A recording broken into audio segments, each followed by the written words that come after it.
There's only two true emotions, love and fear. Joy, contentment, satisfaction are all manifestations of love. Anger, resentment are all manifestations of fear. Is it possible that many people aren't addicted to a substance at all, but instead they're addicted to a distraction? Social media is probably and technology are very big these days. When your depression, your anxiety go down, your self-confidence, your self-worth, your self-esteem go up. People are looking at their lives because of how they're affecting others or how they're affecting themselves. They're losing their own identity to who they are, what they want. They've lost their values. And the biggest stigma is that nobody understands that this is a disease. It's not a matter of choice. When somebody says, I don't have the time, what they're really saying is, I don't want to. I think the human connection is so powerful because we're all going to AI now for therapy, right? We used to just Google stuff. Now we're going to the AI and it's a lot more in-depth of a dialogue. But you got to be careful with that because they're not necessarily going to ask you the questions a person observing you would ask you. I remember hearing this one guy say once at a meeting, I've never been sober today before, so I always have something to learn. I don't know what life's going to throw at me. But the best thing about my recovery journey is what I've learned how to handle what comes to me. Welcome back to Beyond the Briefcase. I'm really excited about today's guest. His name's Tom Brady. But before you get excited, he didn't come in with 7 Super Bowl rings or a retired Patriots jersey. So this Tom Brady. He spent his career helping people in a different kind of championship, overcoming addiction, embracing recovery, building lives filled with purpose and meaning. And he's the founder of Dimension 456. Tom works with individuals and families navigating the challenges of addiction recovery and personal transformation, which really goes well with a lot of the other guests that we've had on the show. His mission is to help people move beyond simply getting sober and toward creating lasting change. And you'll hear a lot about that today. Through his coaching, speaking, and recovery advocacy, Tom challenges conventional thinking about addiction and treatment and what true recovery really means.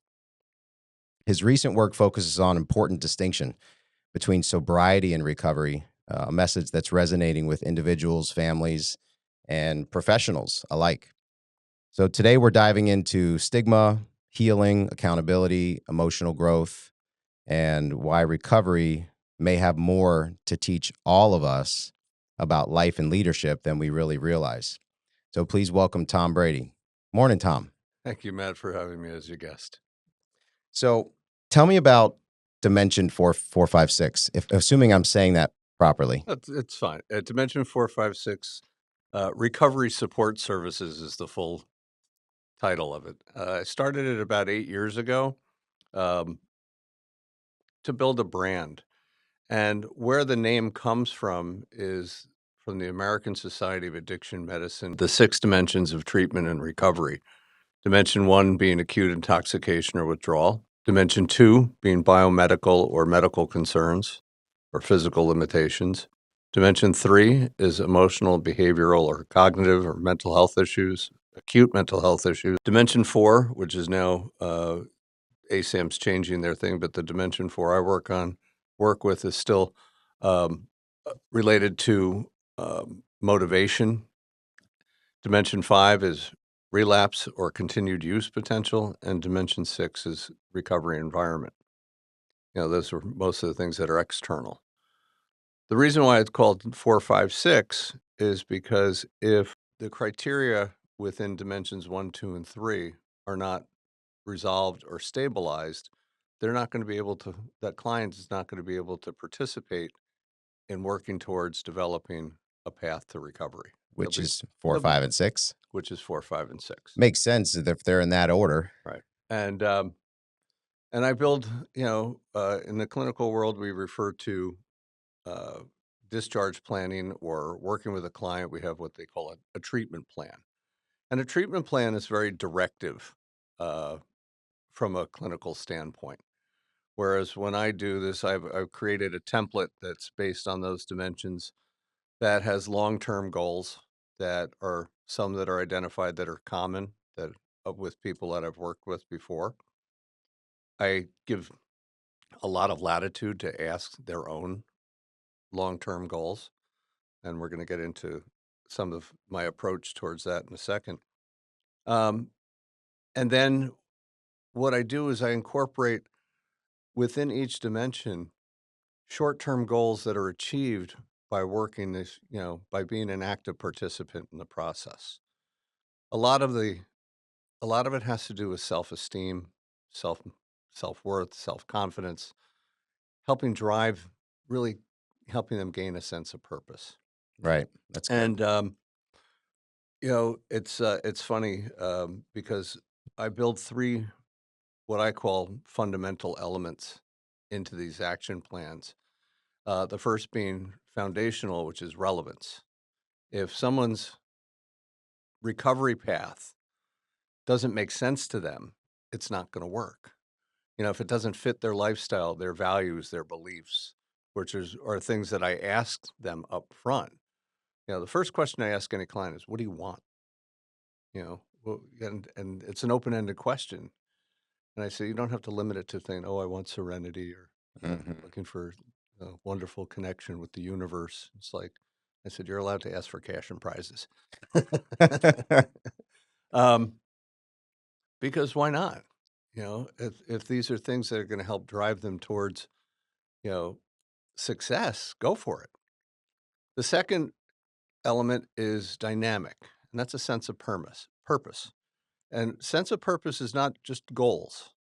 Sense of purpose is the motivation behind the goals. I've got a client that he's wonderful because his sense of purpose is building a legacy for his children, his grandchildren, and hopefully his great grandchildren.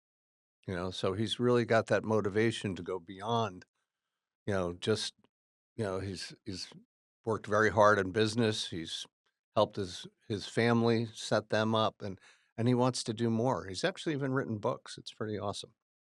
Um, And the third element, which is absolutely vital, and it's really kind of the energy around the first two of relevance and sense of purpose, is connection. Now, there's a gentleman, Johann Hari, who gave a TED talk about this test that was done in the 1970s called Rat Park, Hmm. which you can go on YouTube and just put in Rat Park, and this will come up. And the line out of it, the end result, the conclusion was that the opposite of addiction is not sobriety. The opposite of addiction is connection. Interesting. Well, that leads me to ask you what inspired you to create this sobriety versus recovery video? Oh, there's been so many things. It's, one of the things that in my work as a counselor, actually, even before counseling, before I changed careers in 2006, I was an executive in the direct marketing field. And when I would go on sales calls, one of the successful strategies I always learned through some different sales management techniques and books that I've read in the 70s um, and 80s was uncovering the need behind the need. It's so funny that you said that because I was in sales in the early 2000s and I would cold call people. And I worked at various brokerage firms. And one of the sales managers said, we should set us down one day and said, "You got to get to the need behind the need." And the first time I was asked that, I didn't know how to answer it other than so took basically through funneling questions, you can get to that underlying need behind the need. You don't just spit out the benefits first of whatever it is you're selling or wanting them to buy, right? So it's about asking, well, why do you want to do this? And then after they answer you, well, why do you want to do that? Or why do you want this? And it's almost like a painstakingly process where you just keep drilling down and it's exhausting for the person to answer. But once you get that bottom line need behind the need, that's when you start to have these breakthroughs. Oh, 100%. One of the most important tools for any clinician are assessment tools. The initial biopsychosocial assessment that we do with clients. Unfortunately, so many treatment centers here it says intake assessments and clinical questionnaires prioritize medical stabilization, risk screening, abstinence, and clinicians rarely ask patients to articulate their own unique goals, personal values, or what an ideal fulfilled life looks like. So what you're talking about, when I would spend way too much time doing assessments with people because I would ask a question and their response would trigger more questions from me. And it helps me get a better understanding of really where they're coming from. Because when I am tailoring a treatment plan for them, it's relevant to them. It's not just some cookie cutter checklist recovery treatment plan that so many places use. Right. You want the person to succeed, but if they're not um, if they're not involved, I can't think of the word right now, but if they're not invested in their own recovery, they're just checking off boxes. As opposed to like if they're doing it for somebody else. There's a big difference between compliance and willingness. Well, that leads me into another question I wanted to ask you. What's the difference between being sober and being in recovery? And before you answer that, I think through life we've all talked and we've had friends, family, maybe even ourselves where we've been sober, and we may even said, "I've been sober for 10 years" or whatever the number is. But we don't really talk about. We don't really use that term recovery. It's almost from my vantage point as just call it a layperson in the space in your space. I think of recovery as an ongoing process, but with an end to it. And then being sober is something that you have to do in order to seek recovery, right? But I want to hear how you distinguish the two.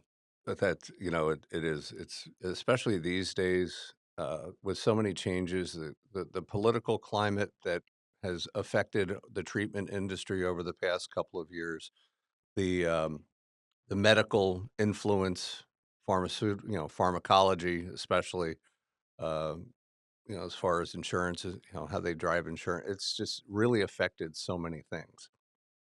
Um, there is a big difference, and again, one of the biggest factors of the difference between sobriety versus recovery is the influence of stigma of recovery, of stigma of treatment, the stigma related to the disease of addiction or mental illness. Hmm. And what happens here is that when people are looking at their lives because of how they're affecting others or how they're affecting themselves, they're losing their own identities to who they are, what they want. They've lost their values. Um, and the biggest stigma is that nobody understands that this is a disease. It's not a matter of choice. It's not a moral failing. What's a disease? That addiction is a disease. It's a mental illness. It And is. and we're talking about addiction with anything that you could possibly be addicted to: Yeah. gambling, alcohol, a nightlife, drugs, maybe a weight loss program. Just as a quick digression here, those used to be referred to as compulsive behaviors, and then they became what we call process addictions. Because what happens is that it's a symptom of the brain, and what happens is that all these process addictions, shopping, sex, work, um, religion, anything that gambling, all fire the the communication things in the brains where everything's, the serotonin, the dopamine, everything is adrenaline is being fired because disease is all about reward and motivation.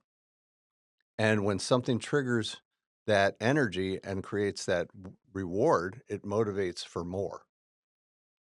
So that's what all these other, addictions and everything. Like Uh, scrolling through social media. That's that's a another big huge one. one. Technology is and, guilty as charged, by the way. Um, it, Same here. yeah, it's, I I'm in mean, recovery. we can work on that. Yeah. Anyway, Thank you. so the getting back to the question about the difference between sobriety and recovery is that, and the terms are used interchangeably. Right. But there really is a distinction between sobriety is actually a return to a natural state free of the influence of any kind of intoxicating or mind altering substances. Okay. Abstaining. Yeah. Okay. Got it. And recovery is the journey is a long-term process where you're changing the behaviors, you're changing the emotional structure related to you're looking at the core values, you're looking at the changing. Hmm. And unfortunately, so many people out there these days are looking for these quick fix solutions, such as GLP-1 medications, which do have an efficacy. I'm not going to deny that because they reduce cravings, but they're also looking for mail order solutions like getting naltrexone in the mail, coaching programs that, you know, say, I've got a plan for 90 days that you can subscribe to that you don't have to go to a 12-step program and have a label of being an alcoholic or an addict. And Mm. and they reinforce the misunderstanding contained in stigma about labels, about shame and guilt, about all these things that go on, societal, uh, functional, public, structural, and self-stigma, interpersonal, um, internalized. There's so many things that are attached to that, and they play on it. And an active alcoholic's like, "Oh, yeah, I don't wanna do that, I'm not that bad," which is another one. Denial is a huge one. Or the word is, I'm a functioning alcoholic. Oh, we that's you got another hour on that one? Yeah, maybe next week. Um Yeah, they're all forms to resistance. The addressing resistance to recovery is really more based on, and it's not ignorance. It's just misinformation, misunderstanding, lack of knowledge, and it's all rooted in fear. People are very afraid of change. And, recovery isn't shaving your head, putting on a saffron robe, banging a tambourine, and selling the 12 steps out on 41 here. It's I really reinforce the fact that recovery is not what people think it is, Yeah. you know? Well, And so and the other thing I say, just wanna close with this, is that if they're not enjoying the ride, we really have to have a different conversation. well, how do you know whether you are recovering or simply white knuckling through life? There's there's a balance where anxiety and depression, stress, um, as that goes down, as self-worth, self-esteem, and self-confidence go up, these go down, And one of my primary responsibilities when I'm doing an action plan with somebody is to constantly measure their progress and keeping assessing because you want to build on what's working and you want to divert or digress or restructure what Mm. isn't working. Yeah, and you have to be honest and true to yourself during that process. Because if you're just following a roadmap, that roadmap isn't going to teach you how to avoid detours at every step of the way in between. It's all about coping skills. I Yeah, mean, drinking and drugging, um, most of the behaviors that are attached to mental illness are symptoms of the deeper causes. And, it's one thing to get, I mean, got to get them to stop drinking and stuff so that we can work on that stuff. right, So there's process of what they may or may not need to do, depending on their acuity or severity of what right. they're involved in. And, there's a process. And getting them to understand that, you know, they're this close. They're Yeah, always this close.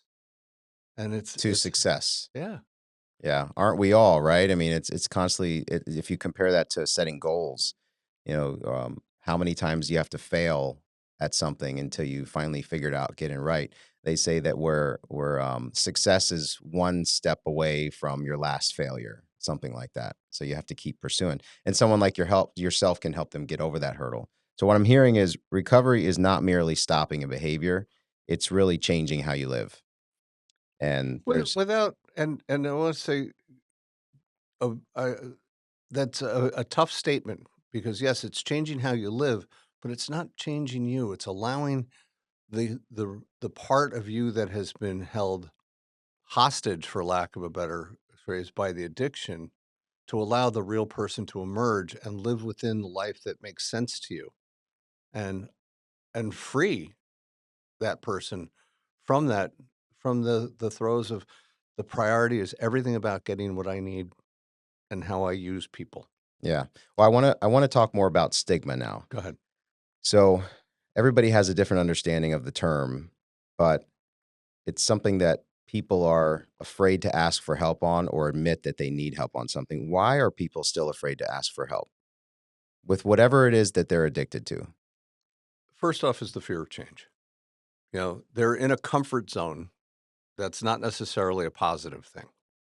They're in their own little anxiety neutral space where they're in this very small space that isn't influenced by things. But once other people start invading that space, they're asking, why can't you just stop or whatever? Um, can't you see what you're doing they become the input, the sensory input is about shame and guilt, judgment, um, that you're doing a bad thing, it's a moral failure. There's a lack of understanding about the fact that this is an illness. Hmm, interesting.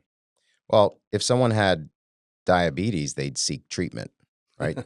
So, Well, why that's do that's one of the biggest comparisons that we do. Like somebody has diabetes, cancer, broken bones, or whatever, their neighbors are going to be very quick to bring them a lasagna, help cook for them. right? They'll cut their grass. They'll help take care of their kids. But So why do they still hide addiction then? see, now here's sort of the stigma part. The addiction, it breeds resentment, sadness, you know, to the point where people are not gonna go bringing them a lasagna. They're gonna say, Mm. "Stay off of my lawn and don't let your kids play with my kids," That's a big one there. you know? That's a big one, So, the the stigma of the the ripple children. how it affects the whole circles, the rings outside the bullseye of the affected person's life is just it's phenomenal, and this is part of what we as, counselors, coaches, clinicians, doctors, lawyers, everybody, we're trying to help we're trying to help them, but we have all of that other stuff in mind. Because if you're not healing the whole, holistic, if you're not working like if somebody's gonna return to a house where or a home where there's been a lot of toxicity and you're not addressing that toxicity, the risk for relapse is exponential, and it's challenging because a lot of times, and part of that stigma is, "Well, I don't have the problem, they do." Mm, Oh, unfortunately, addiction is a family game, and everybody gets to play whether they want to or they don't.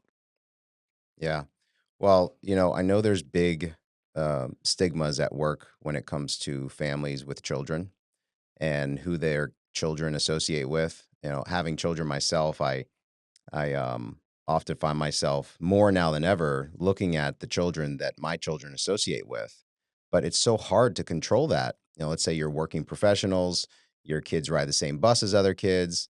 So I think instilling those values in the children helps them sort of make their own good decisions. And you're doing the same thing. You're doing what a parent does with a child with the parent, where you're helping them understand the the coping mechanisms Mhm. and giving them those tools that they can utilize so that they say you want to change somebody else, you got to change yourself first. But that's easier said than done, right? Because you still want to Absolutely. try to blame that other person or that other influence on why you have a problem or why you continue a certain behavior. Like, See for instance, my spouse never talks to me when I get home, so I get on my phone and I talk to people who will. oh, that's a connection process too. It's, we sometimes we're more connected with people on the other side of the planet than we are our next door neighbors. Yeah, Um, it's you know, tough too. when you were talking about we were talking about the quick fix solutions like the GLP-1s, the naltrexone or Camprol or other medications that are out there to reduce cravings or symptomology or the coaching programs. Um, there's something that a psychiatrist friend of mine said that is really important. There is no medication called willingness.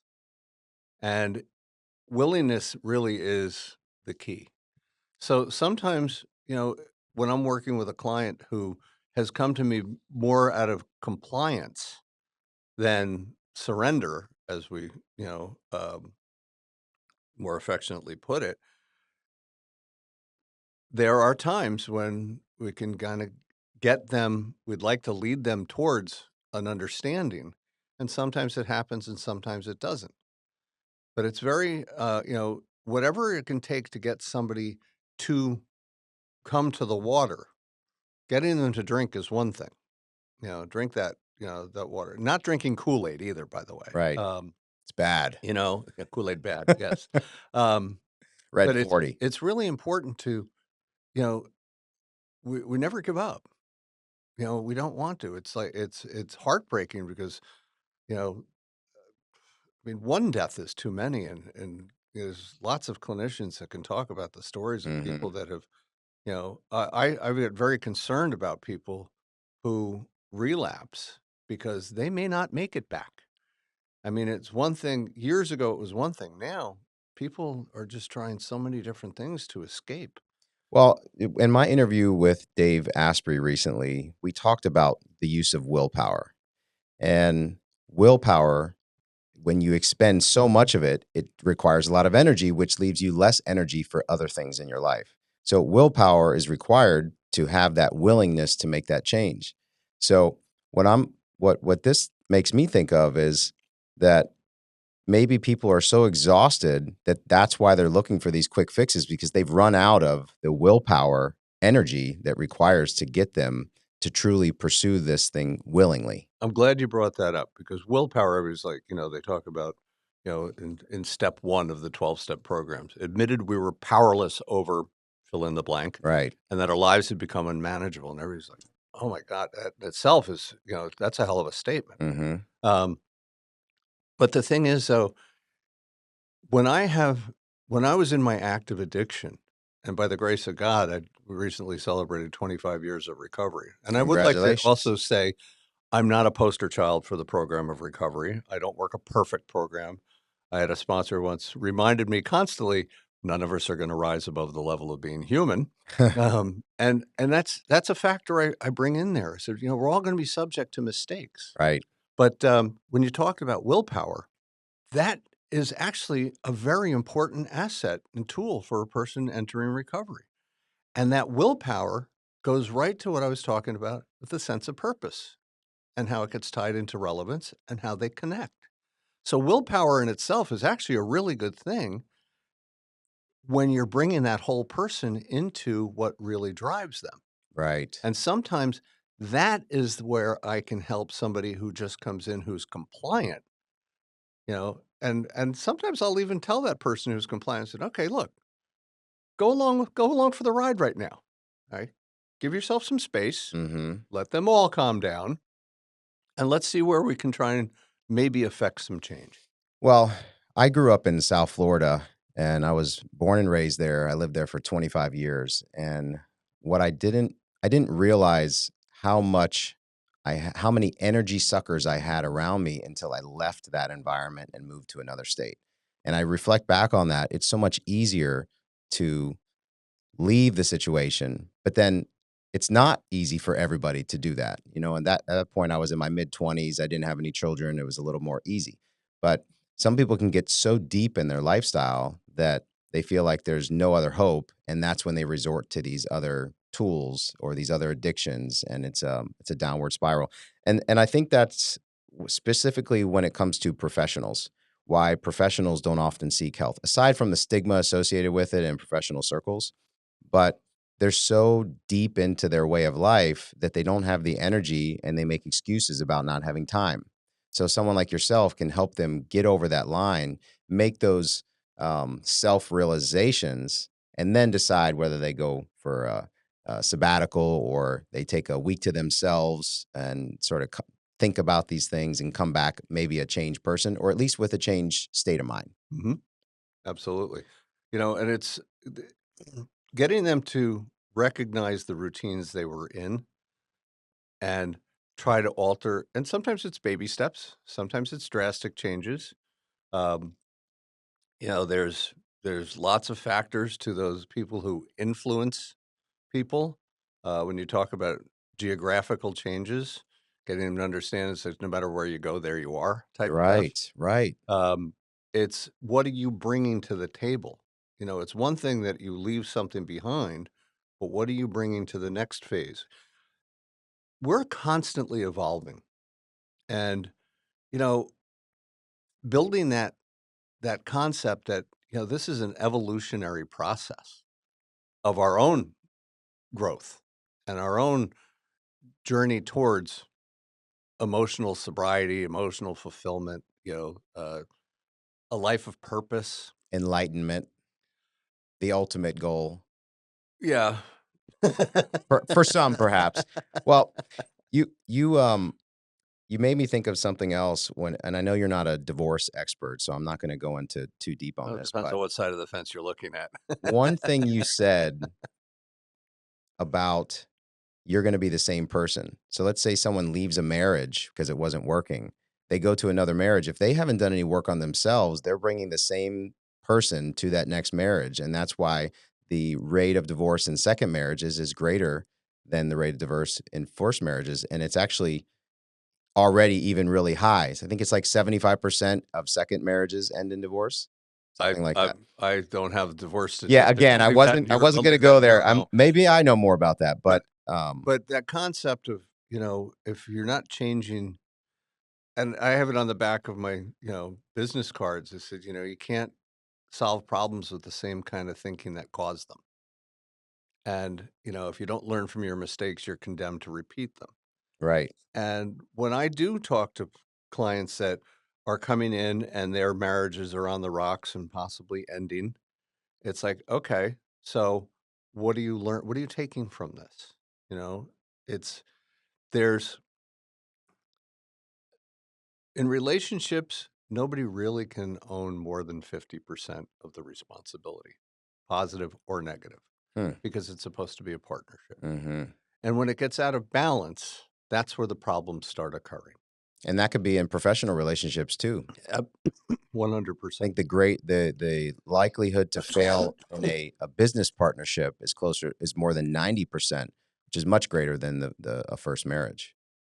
And so I think those dynamics are at play. Now you've worked with people from all different walks of life. Are there traits that you see in successful recovery that also show up in successful leaders and entrepreneurs? Oh, absolutely. And sometimes introducing what leaders and entrepreneurs, and it's not necessarily leaders of industry, it's just leaders in the people who are making the most out of what they have, are really probably the most inspirational, Mhm. and how they bring it. I love a line that Thomas Edison said. He goes, "I've never failed. I've just found 10,000 ways that don't work." Yeah. It's perspective. It's all about their perspective on how they look at things. And if they're going to be constantly comparing themselves to everybody else, they're never going to measure up. And that's another real big topic that I've started to hear other experts in the field talk about is comparison being the thief of joy. Forget who coined that phrase, but That's a great line. I love it. it's such an Stealing that. it's such an easy thing to overlook or perhaps ignore when someone says that to you. But I think we all do it subconsciously. We're Look at all the influences we have growing up. Whether it doesn't matter what culture we come from. It's our parents start off by wanting more for us than they had themselves. Mhm. There's the first measurement tool. Then we get into school and we get into a competitive environment with the grading systems and athletics and who's the society, where we fit in the social structures, how we fit in a family structure. Even you look at family systems of uh,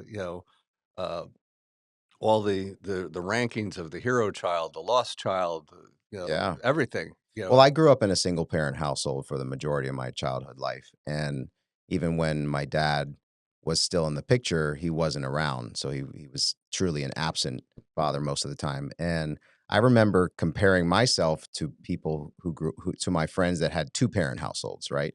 And now, fast forward, having my own children who have a stable home at home, I can't lose sight of the fact that there's so many other children out there, and one of my goals has been to, when my son has a friend over that I know is with a single parent household, I have that experience in mind, and it changes the way that I may talk to that kid. Or if, let's say, he's off the rails And instead of thinking, let me get my son as fast as possible away from associating with this kid, I'm thinking, well, maybe we'll speak into this kid a little bit.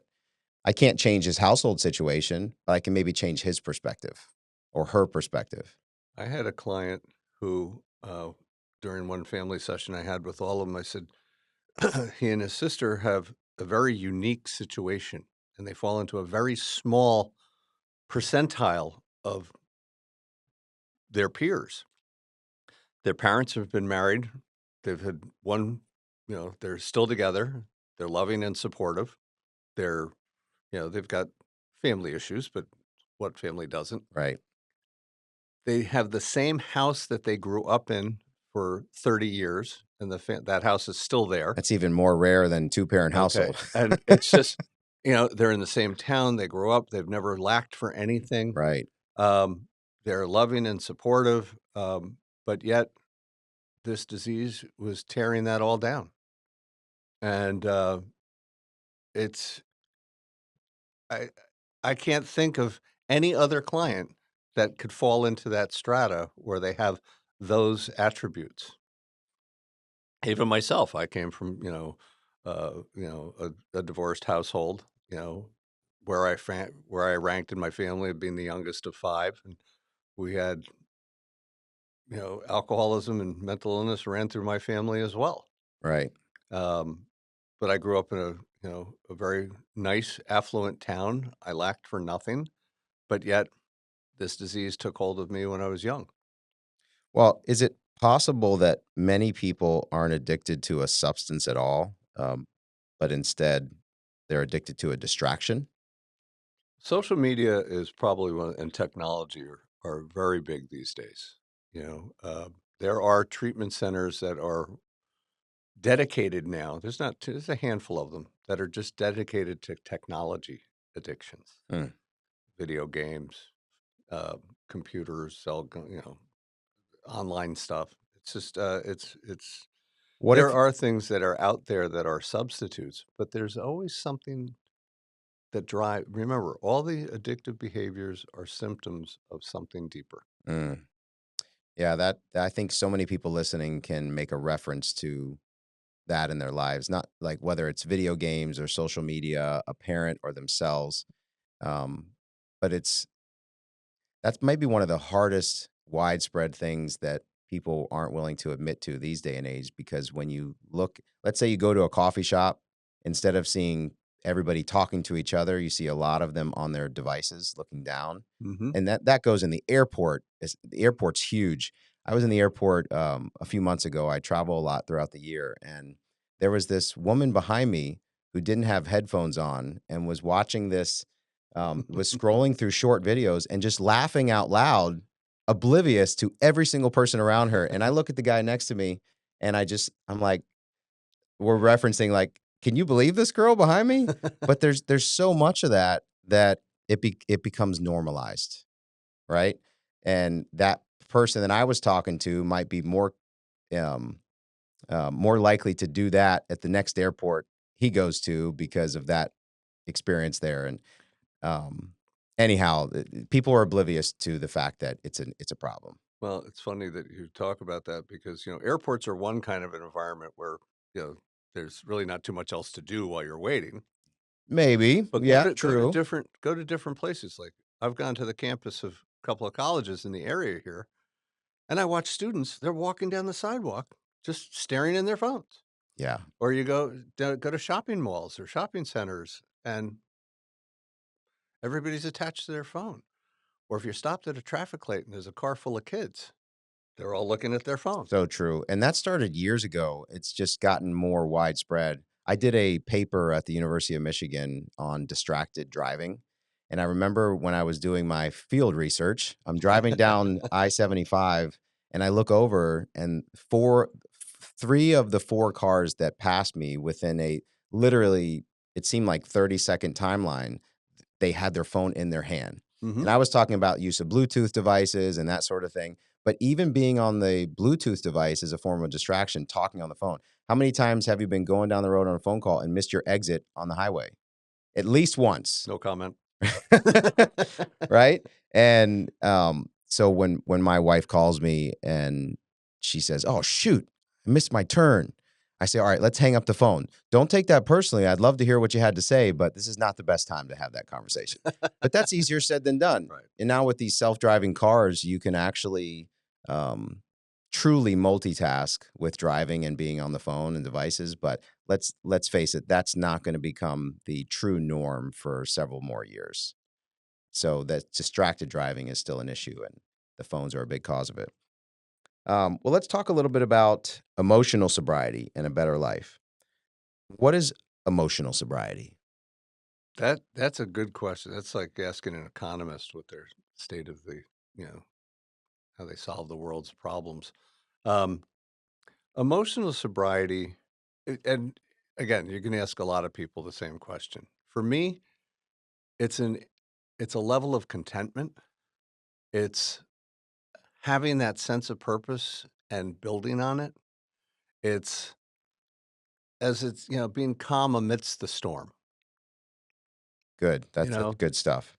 uh, and being able to look at a problem when it occurs and not flip out, but be able to be more part of the solution than part of the Do problem you ever advocate for meditation in the advice that you give all the here? time. It's I've great. I've become an advocate over years, and I don't have a specific daily practice of meditation. But what I find that when I have had one for 2, 3 months, people around me start to say, like, how do you stay so calm? And they see that as indifference almost, right? Or not being like being unemotionally available. Mhm. But for me, it's a way to keep calm amidst the storm. Plus, meditation isn't about sitting in the lotus position with your hands clasped like this and Yeah, I'm so glad you said that because that's what most people think of it as you if they know, don't have that practice. stereotypes are a big thing in our field. Stereotypes of what people think, and it's related to the stigma as well.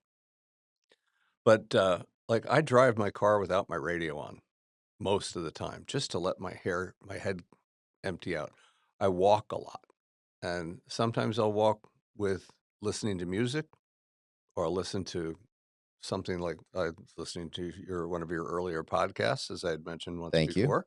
Um, Things to help me change the direction of where I'm going. You know, Get out of your own yeah, head. because everything really is tied again to that relevance, the sense of purpose, but most of all, that connection. Meditation is really about connecting to self. And however it works for you, but even if it's for 3 minutes as opposed to an hour and a half, um, finding some space where you are comfortable with just being, letting kind of just your head clear out. Where you stop and smell the roses. Absolutely. Going for a walk is probably the best thing to do. Yeah, the experts reference a lot to walking meditation, and there's different ways you're paying attention. And barefoot on the regular bare ground is the best, right? Because this grounding concept of how the energy from the earth really helps your internal organs and stuff. I've actually done this with a couple of clients once where we've gone outside. I tell them to take their shoes off and just stand in the grass and close their eyes and feel it. It's powerful. It's That's huge. why going to the beach when you're mostly barefoot is so therapeutic, but you don't realize it unless you sit and reflect on it. You can probably get addicted to going to the beach too. So if you're in Florida, make sure you put your sunscreen on. That's right. And trust it from this Irish soul here. Irish and South Florida have a little bit of a contradiction for me. Yeah, yeah, the fair skin, My dermatologist drives a nice car. that's funny. I bet she does or he does. They Um, do. they It's a whole team. I'm funding the building. well, so the grounding concept works, getting out barefoot, but that walking meditation is so helpful because normally you're going somewhere. If you just have no destination in mind, you just do that walking. I've experienced it myself, but Well, one of the things that's really key, and I incorporate this in all my action plans, is that an exercise routine of a sort is so vital because there's so much documentation out there that equate exercise, a consistent exercise routine. Consistent exercise routine. Doesn't mean that you have to do an hour and a half a day, whatever, but as long as you do something on a regular, your depression and your anxiety lower. Yeah. And again, I want to go back to what I said earlier. When your depression, your anxiety go down, your self-confidence, your self-worth, and your self-esteem go up. That's really good stuff because some people can get addicted to exercise. And it's important to understand that some is better than none. And you got to be careful not to do too much because then you go right down getting addicted to something else. Balance. Balance. The I'm not an exercise expert, but I notice a difference in my body and my mood if I go months without moving my body. So I try to do a little bit of movement each day, even if it's standing still and doing 50 jumping jacks, right? So if you're listening out there today and you have a household that's toxic and you really can't get away, just start an exercise routine. And if you already have one and you're still dealing with these issues at home, maybe you should scale that back a little bit and fill it with something else like yoga or stretching. Or the connection part is huge. Get out there and find a group that you can meet with once a week, once a month, that you can just talk about things unrelated to your day-to-day stuff. A lot of I want to throw in a little bit of an advocacy for getting counseling, and not necessarily online counseling. Right. You know, face-to-face counseling with somebody. Everybody's like, "Well, I don't have any problems." I said, "It doesn't matter. You don't need to have a problem to go see a counselor. It's just a matter of having a connection that can help." Especially if you're in an environment that, as you say, is toxic or has a level of toxicity. Um, it doesn't just because people get counseling doesn't, find a mentor. You know, Counseling can come in many different things. Yeah. It doesn't have to be a therapist. It could be a spiritual advisor or pastor. Mhm. It could be a business counseling person. It could be the other part is volunteering, getting out and doing some volunteer work. Giving of yourself is a really important way of self care. Self care is like huge. Last year, I started mentoring a kid through the Big Brothers Big Sisters program, Awesome. and going each week during a busy season for me has been so challenging because I have to drive to meet this child, and but once I'm there or when I leave, it's that much more worth it. So I've had to work really hard at making that time each week, and so I personally have struggled with volunteering because we get so tied up in what our own responsibilities are. We don't realize that helping others actually may give us more energy, may give us more purpose, which all adds to that balance if we're off the scales in the There's rest of our life. I can't remember who said it or who it was attributed to, but they say when somebody says that they don't have the time, what they're actually saying is, I don't want to. Hmm. Can you say that again? That's I think people need to hear that. When somebody says, I don't have the time, what they're really saying is, I don't want to. Yeah, let that sink in for a minute. How many times have you told people that you don't have the time for something? Maybe you should think about whether you really want to do that thing that you're saying you don't have time for. Yeah, that's good. Um, well, let's come back to recovery, um, and how you become free of this addiction once you pursue it. What does true freedom look like after recovery? Give people some hope. Wow, it's different for so many people. Um, Pretend I'm one of your clients True freedom actually is when you become selfless. instead of selfish. Yeah. Why? What you just said before about helping, when you're volunteering or you're helping somebody else, Hmm. or you're doing something for someone, or you have achieved a goal because of what you brought to it and what you've put into it. What's that feeling you get when it's done? Joy, Contentment, satisfaction. peace, satisfaction, accomplishment, all those positive things, which, if you really think, I remember reading this that there's only two true emotions, love and fear. Joy, contentment, satisfaction. are all manifestations of love. Anger, resentment are all manifestations of fear. Hmm. And where you fall into those is where it really kind of goes. So freedom is when you learn how to be selfless Think about from a place of love. well, you know, it's love, caring. It's a perspective shift. It's finding, it's finding really more of you when you don't have that tie or the motivation of trying to get what you need, where your behaviors are attached to what do I need from that person? What do I need from this task? What do I need? Mhm. How is this going to, does, am I aligning my goals and my values with what I really want or what somebody else wants?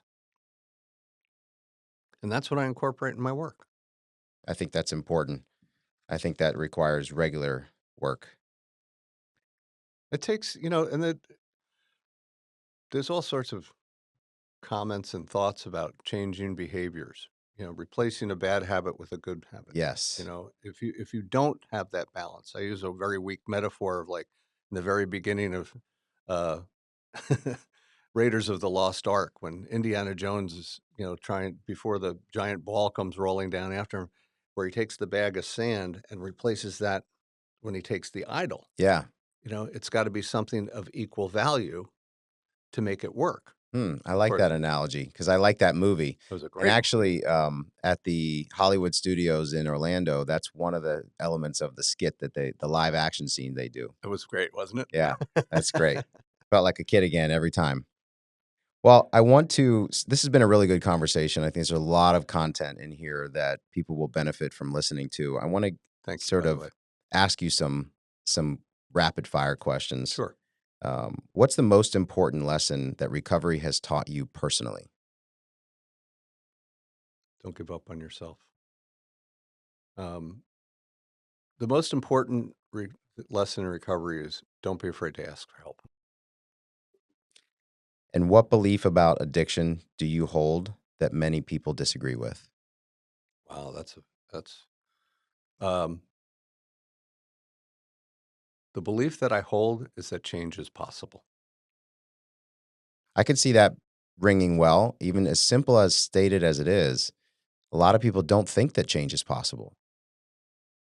So it sounds like you hear that a lot by the responses or the lack of responses that you get when you ask someone, "Why are you here? What's your purpose?" I can tell you it took me years to wrap my head around what my purpose was, and I'm still working at it, right? And I think that changes with life too. 100%. And then also what area of life you're seeking purpose in, because when I was first asked that question years ago, I didn't know how to answer it. I don't know what my purpose is. Do I, and To kind of dovetail into that, with what you're specifically talking to, is that to understand that we're continually evolving. Because if we remain stagnant, we're it's not it's going to fall apart. That life is dynamic. That one of the best things I was taught in early recovery was remain teachable. There's always something more. I remember hearing this one guy say once at a meeting, "I've never been sober today before, so I always have something to learn." hmm, I don't know what life's going to throw at me, but the best thing about my recovery journey is what I've learned how to handle what comes to me yeah, and that's what a differently, lot of people aren't getting unless they're seeking the help of and I professionals and like I yourself. don't have to do it alone. That's good. What's one thing every family should understand about someone that's struggling with addiction? That's a great question. It still boils down to the fact that it affects everybody. That healing is possible, but everybody has to heal. And everybody has a different way of healing. Well, what gives you hope about the future of recovery? Every time I see somebody walk in the door of, you know, that I love the expression sober curious because I even think about it when I was new. You know, I didn't know what to expect. I had some ambivalence. Right. Um, I didn't know what was next. I remember being in this one room where we had a meeting. There was all these signs up on the wall, these slogans and sayings and things like that. It's probably about almost 15 or 20 different little signs printed out and put up on there. And there were two signs that jumped out at me. The one that made the most sense was, don't stack the chairs against the closet door. Okay. And the other one was, stay in the process. And I had to learn what the process was. And the process is about showing up every day. Even if you're not sure, just show up, because the answers will come. You have to be there for the answers to come to you. They're not going to come. Yeah, one of the sayings, I went to, my father was an alcoholic, and I went to Alateen as a child when my mom would go to what's called Al-Anon for the Mhm, support for the non-alcoholic. And one of the things they would say at the either the beginning or the end of every meeting is, "It works if you work it." mhm, And it's so true that, but then that requires willpower, right? So we talked on previous episodes about making sure you protect the energy that you have by getting adequate sleep. Believe it or not, exercise can actually give you more energy, and to tackle the issues of the day, to give you that willpower, replace those energy reserves. But I also, in terms of meditation, one expert said every 9 minutes of meditation, you get back one more minute each day. And what he was saying there was, by giving yourself that time and space to do nothing and just recenter yourself, you actually have more energy throughout the rest of the day to stay calm or to stay focused on a task. So you end up being more productive because you took that time to meditate. And the numbers might have even been greater, but I remember when I heard that, that was enough for me to want to pursue meditation, because I was saying, what do you mean I can get time back? Because everybody makes the excuse, say, I don't have time to meditate. But to your point, it really saying is they don't want to. That's it. Well, last question here. What is one habit that everyone should adopt, regardless of whether they struggle with addiction? Self-care. Improve in some capacity, self-care. Would that also fall in the regards of reading self-help books, for instance? Whatever works for them. As long as it's a departure from their normal state of being, whatever normal is to them, Right. but developing some form of self-care, whether it's the food they eat, maybe doing some exercise, maybe doing some reading, not watching as much television, just something, because what's going to happen is when they do that, they're going to have a new experience, and that could be the thing that leads them to something else. Yeah, that's powerful. Well, Tom, in closing, if someone is listening today and questioning their relationship with either alcohol, drugs, work, social media, or any unhealthy sort of coping mechanism, what's the first step that you would encourage them to take? Reach out to someone. Just reach out to someone. Everybody knows somebody. Nobody is more than in this world, nobody is more than 2 degrees separated from somebody who has a mental health illness or from somebody who's in some form of recovery. They know where to go. I mean, and you look at social media, you can Google stuff. It's like, okay, well, I'm feeling a little funky here. Boom, answer. Yeah. I think the human connection is so powerful because we're all going to AI now for therapy, right? We used to just Google stuff. Now we're going to the AI, and it's a lot more in depth of a dialogue. But you got to be careful with that, because they're not necessarily going to ask you the questions a person observing you would ask you. Hmm. So maybe one day that'll happen. I think they're still working on how the AI bots are going to become emotionally intelligent. They say that there's a long way to go before that ever happens, even though on the surface, when you ask questions, it seems like that AI bot understands you, when in reality, they can't It quite doesn't. understand that. No. That's the uniqueness of the human connection. Well, what's one message that you hope every listener remembers about this conversation? that there's hope. All right. That's the best Well, thing I can say. And I want to say thank you so much for the time that you've afforded me. Everybody out there, don't quit, don't give up. The statistics of hopelessness related to suicidal ideation is off the charts.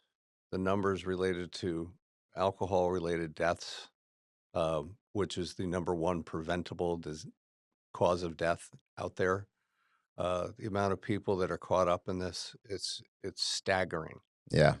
But you know, there's over 300 million people that are over the age of 12 in this country. Just under 2 million have entered treatment in the past year. Wow. And that's not counting for how many people have had multiple those are admissions, the admission data. And that's not counting people who've done it more than once in a year. Well, what I hear from that is check yourself before you wreck yourself. There you go. I like that. Yeah, I didn't that's a famous rap song line, but you'll have to look that up if you don't know it. Well, thanks again for joining me today, Tom. I really enjoyed this conversation and I look forward to continuing it in the future. I hope so. Thank you very much. You're And welcome. thank you, everybody, for listening.